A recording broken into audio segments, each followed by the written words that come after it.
Welcome to Set the Record. I'm Malcolm Anthony, all the way from Houston, Texas. We got Cody. Here, what it do from the 713, baby. Yo, subscribe to the show wherever you're watching on YouTube or listening on Spotify or Apple Podcasts. Give us those 5 stars. We out here working for them. Look, follow us on Twitter, TikTok, or Instagram, of course, at Set the Record Pod. Like the Facebook page, Set the Record Podcast. Look, it's draft time. NBA draft is here. We're talking about the draft. This is the draft show. This is the draft special. Cody, let's talk about the draft. Oh man, first off, what did you think? I know your team was involved, traded in for a top 10 pick. Your other team also got involved. Pick 18, I think, something like that. 17.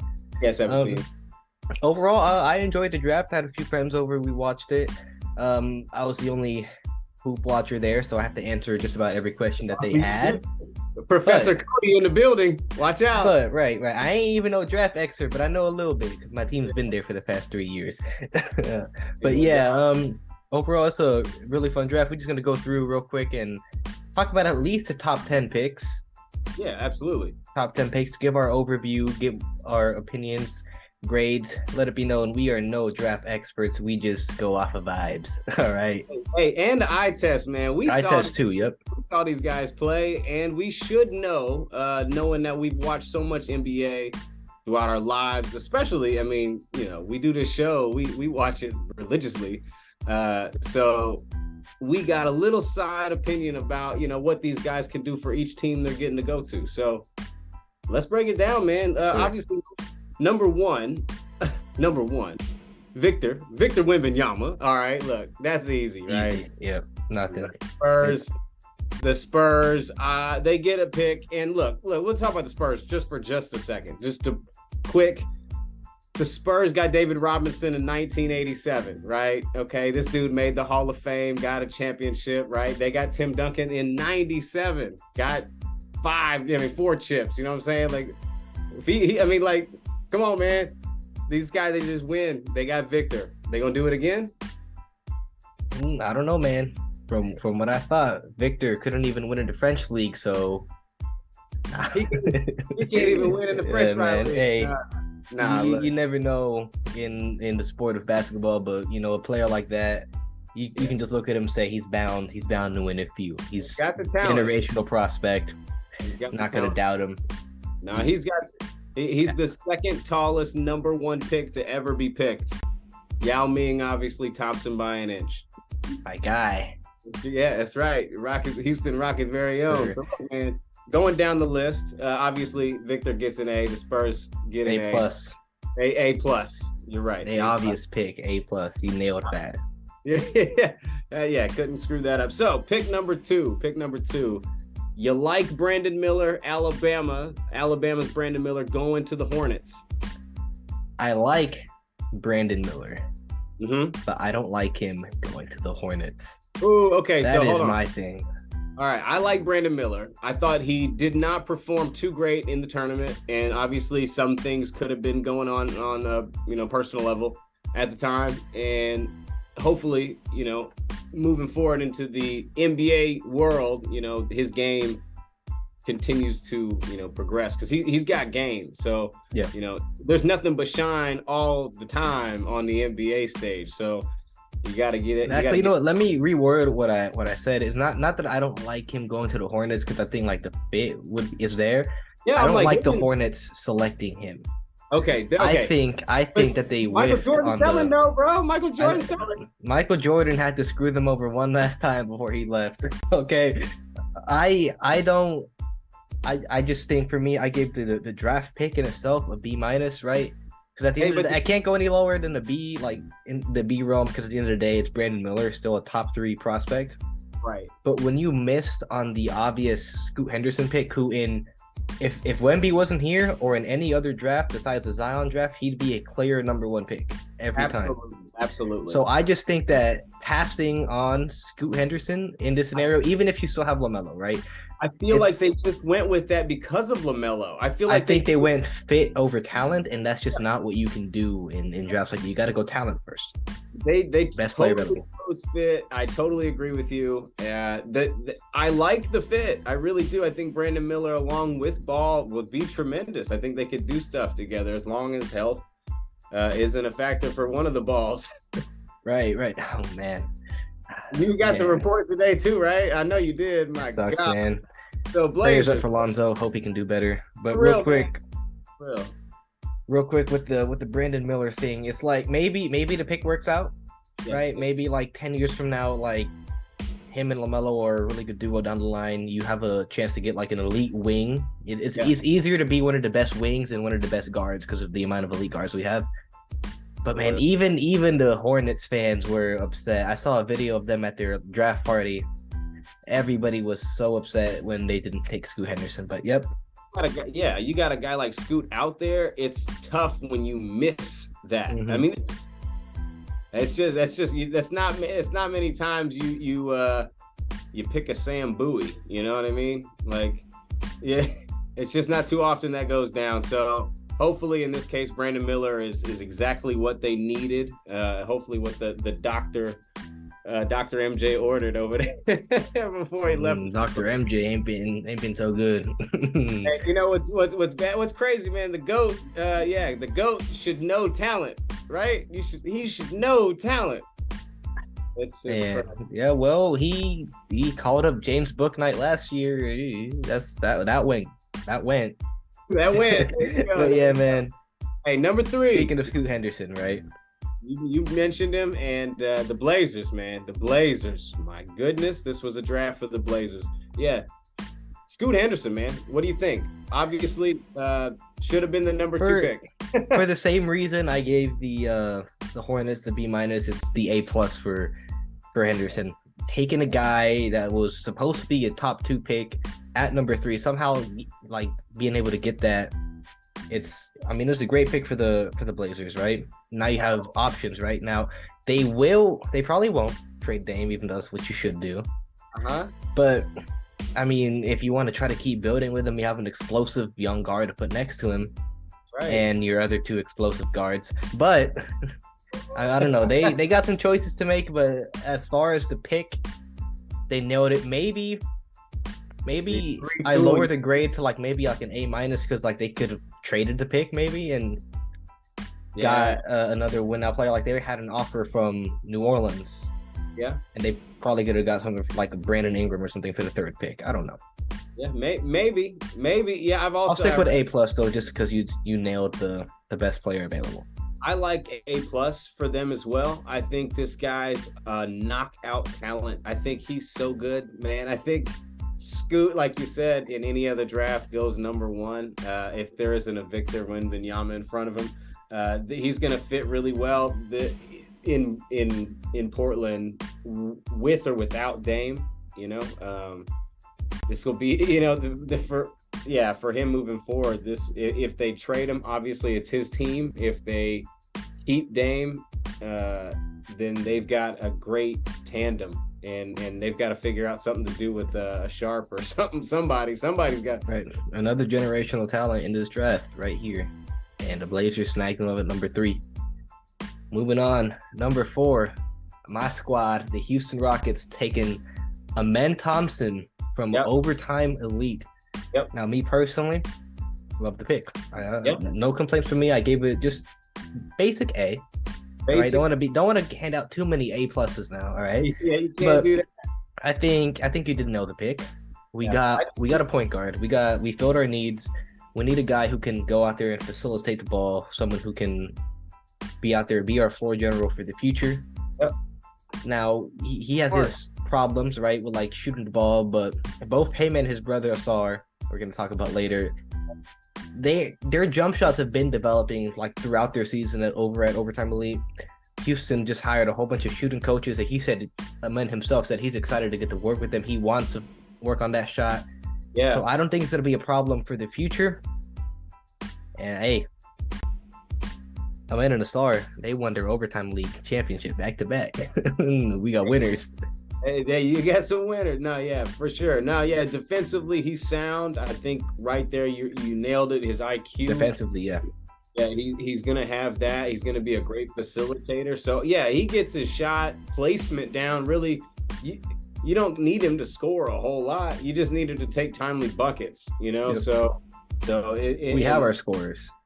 Exactly. Kind of like a Malcolm Brogdon almost in sort of the likes. He can score, just doesn't score. You know what I'm saying? I feel it. We also have like the most athletic backcourt now in the NBA with backcourt with Jalen Green and Amen Thompson. Those guys can jump out the gym. Yeah, with Jalen Green being 6'6", Amen being 6'7". Dunk contest. Dunk contest in practice every day. I need to see some real NBA players in the dunk contest. Jalen was there one year. He just kept whiffing it though. He sold that. I know. I'm just saying, like, hey, moving forward, we can't let McClung get. We can't call up a G leaguer now. Let McClung get it, man. All right. No matter how good he did, they don't count. So, I think they nailed that pick. Yeah. Nailed the pick. That's obviously an A. I think, man, it's hard. I think obviously the Hornets getting a B was only because they didn't pick the best available player. The obvious generational talent that was right next to is a top 5 pick. He's a top 5 pick. So they didn't get it horribly wrong. They just didn't get it right. Yeah.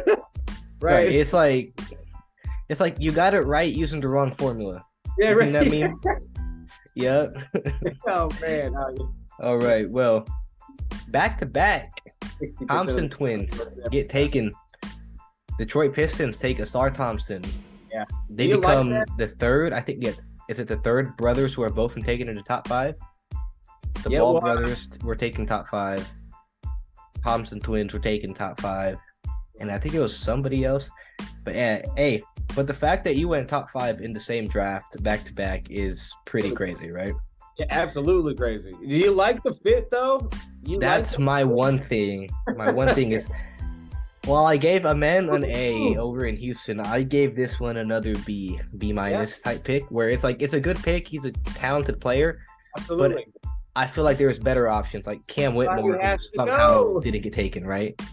Yes. I feel like Cam Whitmore would have been a good option there, or a lot of other guys who would fit better. The problem with having one of the Thompson twins in Detroit is, where are your shooters? Like, you have nobody right now. You have, I think, only one shooter right now. A lot of these guys need work on their jump shots, aren't really reliable. So it's like you have to really depend on them developing and just signing more shooters in free agency or something, because as far as I'm thinking, they didn't get any. And they were like way too early to try to get Grady Dick if they wanted to shoot it, right? Yeah. So I feel like they should have either taken a guy, I guess, more like Whitmore, who somehow fell all the way down to us again, or just traded the pick. Traded the pick for someone better. Because I've spoken to Pistons fans, I'm friends with a few of them, and they're in agreement. They would have rather traded the pick than draft Asar. But who do you go for? And that's what I'm saying. How often do top 5 picks get traded on draft day? Like, that doesn't really happen in the NBA as much. In the NFL, we just saw it happen this year, but it's not a thing that happens much in the NBA. When's the last time that can you recall a pick being traded, like a top 3-5 pick going on draft day? It just doesn't happen, or leading up to the draft even. It just doesn't happen often. It's hard to do. Pelicans, maybe. I don't know. I feel like maybe a few Pelicans years. Maybe, but like I think the Pelicans was like, wasn't that before they landed on number 1?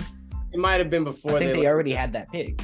Yeah. So that's the only thing vaguely like bringing. So it's just hard to do. So I guess you got the second best player you could have taken. Yeah. But it's just a bad fit for your situation. Yeah. No, I like to say I do. He's great. Like, I think he's going to be a good player in the NBA for sure. I do agree. Fit wise, I don't know why Detroit picked him, but hey, they must have a plan somewhere. 6th man, maybe move. Cunningham, or someone gets moved. I don't know the future for Detroit. But I'm thinking I would have seen him as a nice fit on the Pacers, if you ask me. I feel like he would have been nice right there. No, I don't disagree with that. Right next to Halliburton. Yeah, I don't disagree with that at all. But instead, no, we'll get 2 more picks. And the Magic get Anthony Black out of Arkansas. So you like that? You like? I like the pick. Yeah. I like Anthony Black. I kind of thought this was a little bit of a reach. Maybe a reach. But like, I mean, the Magic reached twice in this draft, if we're being honest. Okay.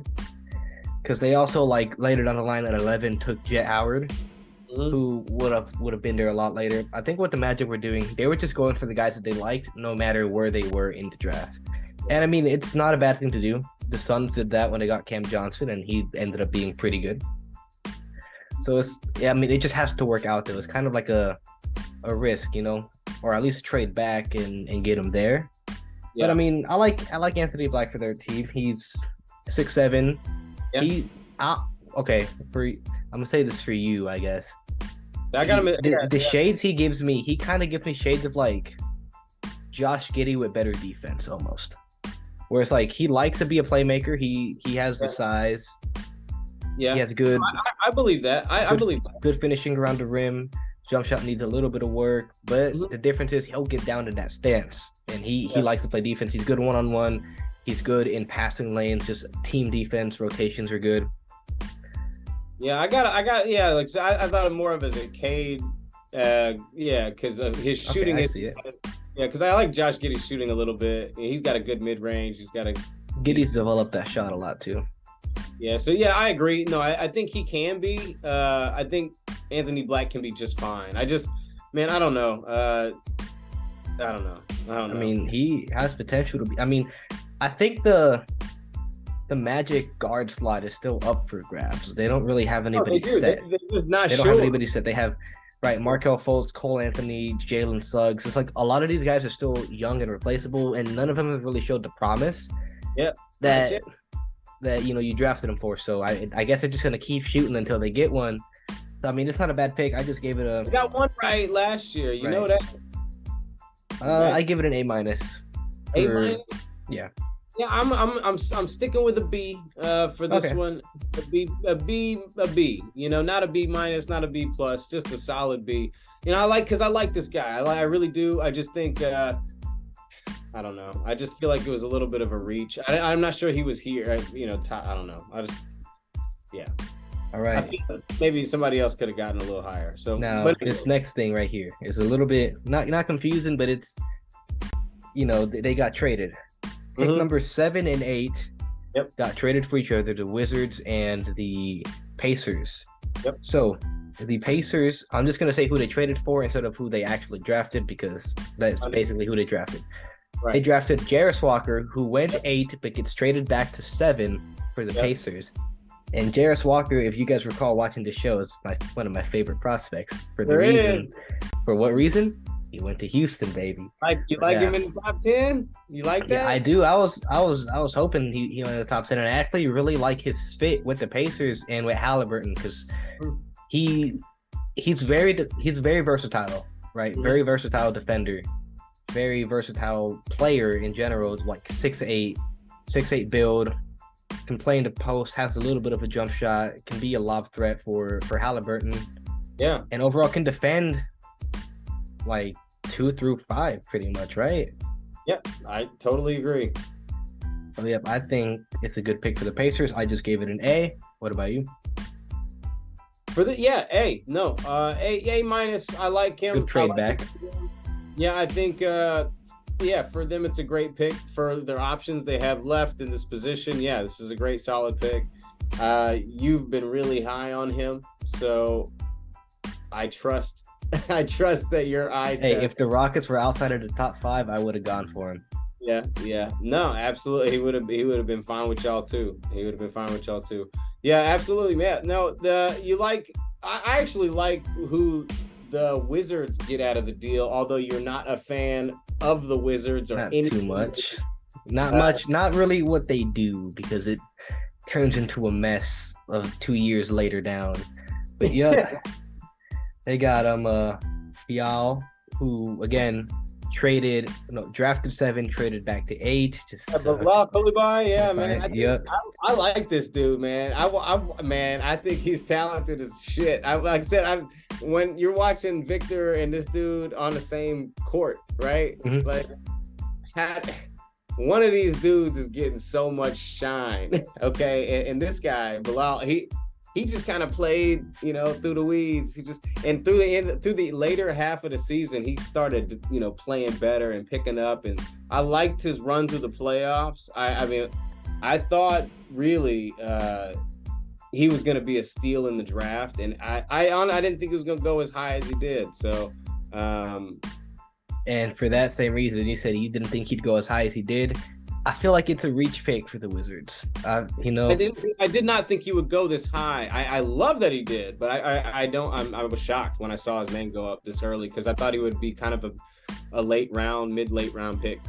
Yep, I don't like the pick.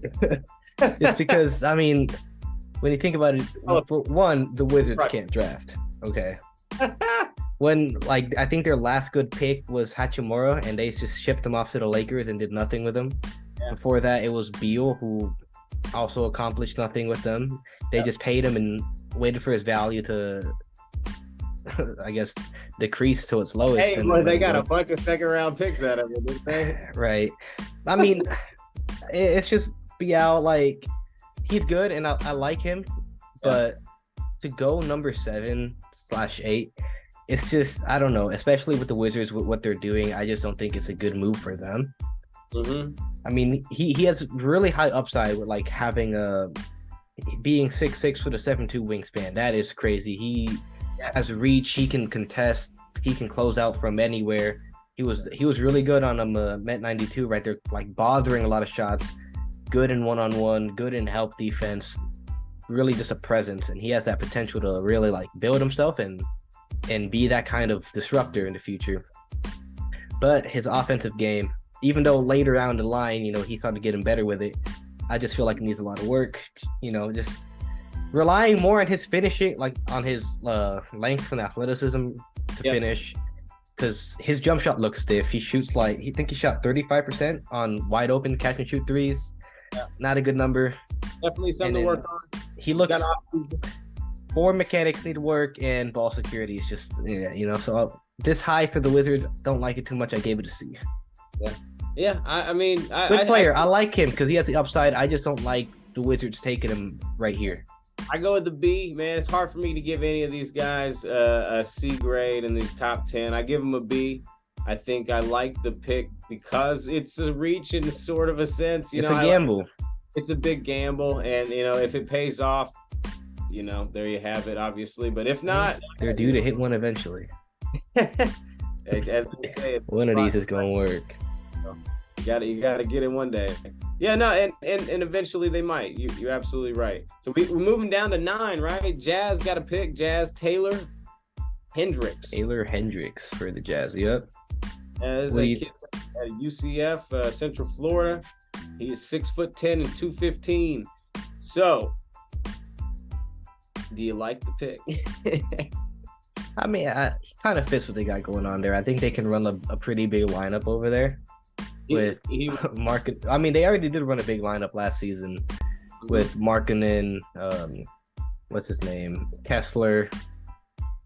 They run a lot of 7. I mean, Markkanen just stays in big lineups. Huh? They did it in Cleveland too. Yeah, they just rotate. But yeah, man, I like his versatility defensively. Yeah. I like his, 6'10", good length, can get everywhere, athletic. He's capable. At shooting the 3. I think he shot 39%. Something like that. It needs work, but it's not it's not horrible. Right, his offensive game can be improved. I think his finishing around the rim is not that great unless it's a dunk. Yeah, right. Yeah, right? Yeah. Unless he's catching a lob or throwing it down in transition.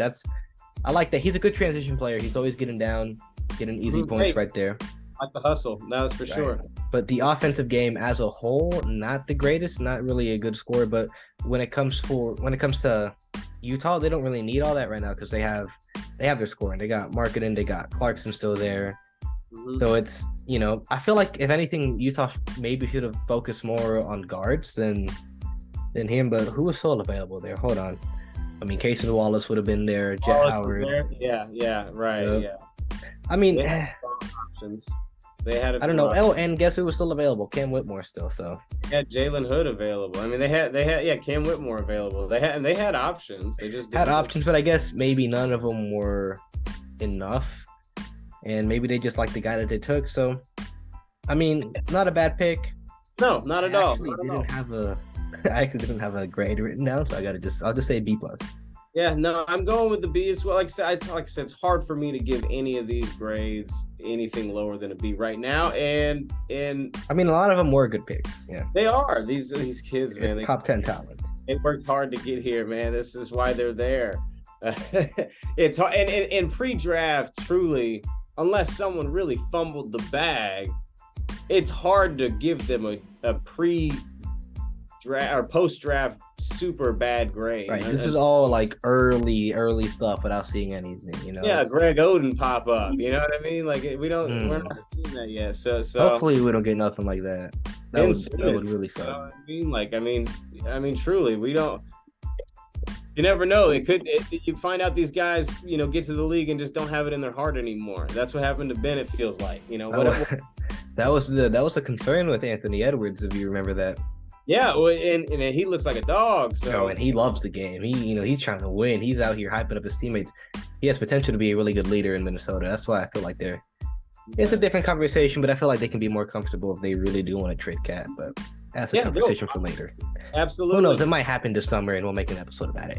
Yeah, absolutely. But yeah, man. Hey, this next pick originally meant for Dallas. Yeah, right? Yeah, it was. But somebody got involved. Somebody got there and made a move for that pick, swapping number 10 for number 12. Yeah, and confused by the pick a little bit, of course, right? Josh Giddey is there. We've got SGA. We'll say who you got first. You know, we got Case and Wallace drafted with the traded pick to Oklahoma. My apologies. You're good. Go ahead. Take it Wallace, number 10 pick, you know, obviously. So 6'4", he's a guard out of Kentucky. Very talented. Very good player. I like him. But I agree with you. I don't get it. I just don't get it. Like, man, are we moving Josh? Are we moving SGA? Is this kid coming off the bench?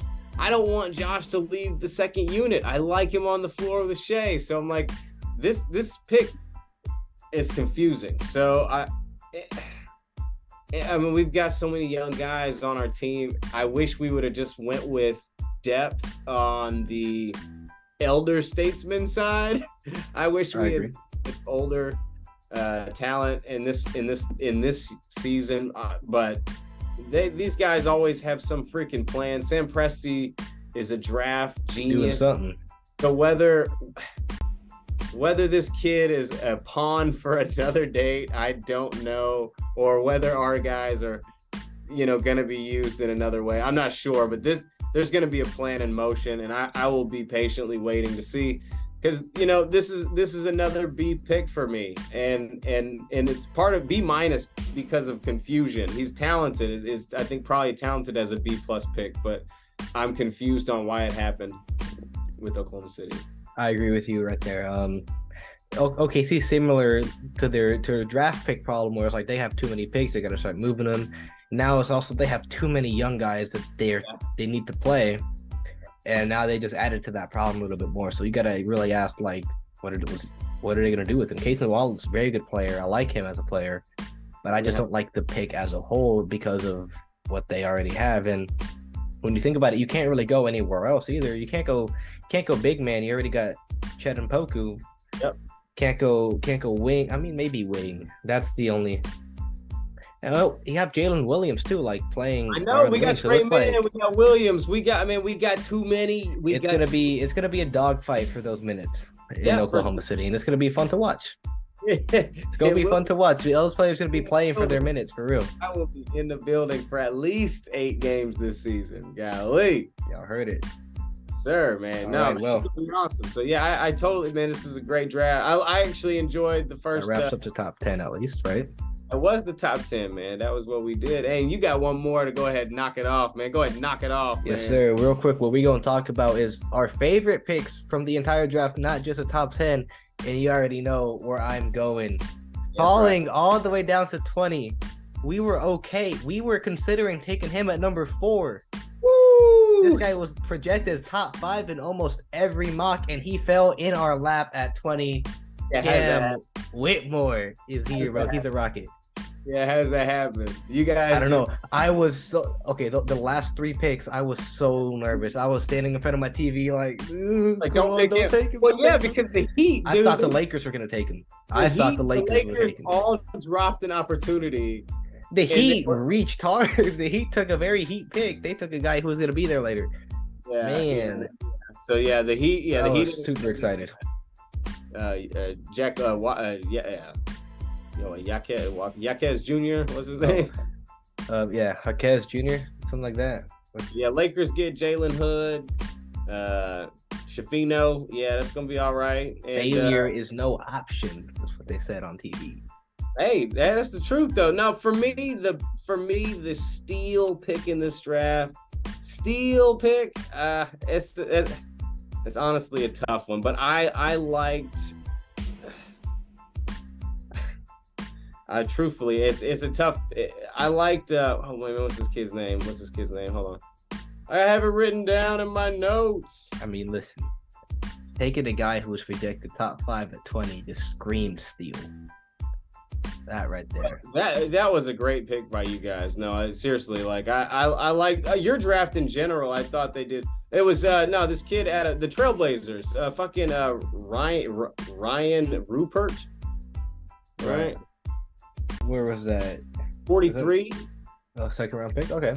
Yeah, no, I think seriously that was one of the steals. I've watched a few of this dude's games as well. I think talent wise, stealing him in the second round was, I think, the Trailblazers to me. They had a home run in the draft, man. I think. Yep. I like the Blazers draft too. They took took Chris Murray at 23, and that's another thing where it's like he's one of the more NBA ready guys. Oh, right now, like he can, he's older, he's a shooter. He can go in and contribute if they really want to win with Dame right now. Yeah, I really like what the Blazers did with that pick right there with Chris Murray. Rupert was a projected lottery pick, once upon a time. So like falling all the way to 43 is, like I said, for the Trailblazers to get him, I thought was really good. I think they won the draft. To me, you think the Blazers won the draft? Yeah. Okay. Oh, another shout out. One of my favorite picks is my boy Marcus Sasser going to the Pistons. I already know, just for the reasons if he went to Houston. Okay, yeah. Seeing him get drafted. Just like seeing him get drafted. That's all. No, that's nice. Yeah. So you think that the Blazers won the draft? I do. Okay, I think I got a few teams who I think would have won the draft for obvious reasons. San Antonio, but that's boring. Hey, boring. Right. Boring. Yeah, hate that. Obviously, you know what I'm gonna say. I feel like the Rockets are one of the winners of this draft. So okay, define. Let's define winner, right? Define winner. I mean, winner as in one of these teams is gonna win a championship in the next. No, as in had winner? One of the better drafts. Okay. Gotcha. Especially I feel like they've been up there in contention for winners of the last 3 drafts since Rafael Stone has taken over as general manager. So of the teams, which one of these guys gets their team a championship? You see that? You see that kind of dog in any of these guys? I mean, think about that. Like Twins. Okay. I mean, every interview I've seen about them, they want to win. They're serious about playing. They're serious about improving their games. I saw something about they're like the only kids who would watch film as teenagers on their own games. So it's like those guys are dogs. Scoot Henderson is going to be a dog. He's a guy he wanted to be number 1. Yeah. Even with Wemby in the draft, he refused to accept his position at number 2, and he got 3. Yeah. So I know that's in a lot of fire in him. He's gonna be a dog out there. Yeah. See anybody else I'm looking at? Really, it's between probably the Blazers and the Rockets. Yeah, and no, the boring Spurs, but obviously boring as Spurs. Yeah, no, but yeah, shout out to the Thunder. We Thunder actually too. we didn't even get to use our draft pick from last year. Think about it, like They had needed to. he he had a broken foot, but Oh no, you talking about yeah, you're right. you know what I'm saying? No, no, Chet, yeah, old Chet broken foot, and He's back this year, so it's looking year. scary for them. Get a little stronger this year, So yeah, he put on a little muscle, man. So I love it's exciting, man. So it's something to look forward to, man. The basketball, man. Woo! It's crazy. Can't wait for summer league. We've had off season, man. We got trades to talk about. We got off season to talk about. Man, I can't wait. Yep. Hey, this is a two-parter, man. A few days from now, we gonna talk about all the trades, all the free agency that's going down because man, we got a lot to cover. This draft took one episode in itself, but we're excited. Can't wait for basketball to be back. Can't wait for summer league, really. Yeah, that's we right. gonna catch y'all, bro. That's right, man. Talk about this free agency going on. We'll be here all summer. That's right, every damn week, man. And this was Set the Record. Thanks for watching. I'm Malcolm Anthony. This is Cody. Subscribe to the show. Watch on YouTube, Apple, Spotify. Of course, listen. Give us those 5 stars. Peace. Meditate. Make it go away. Yay!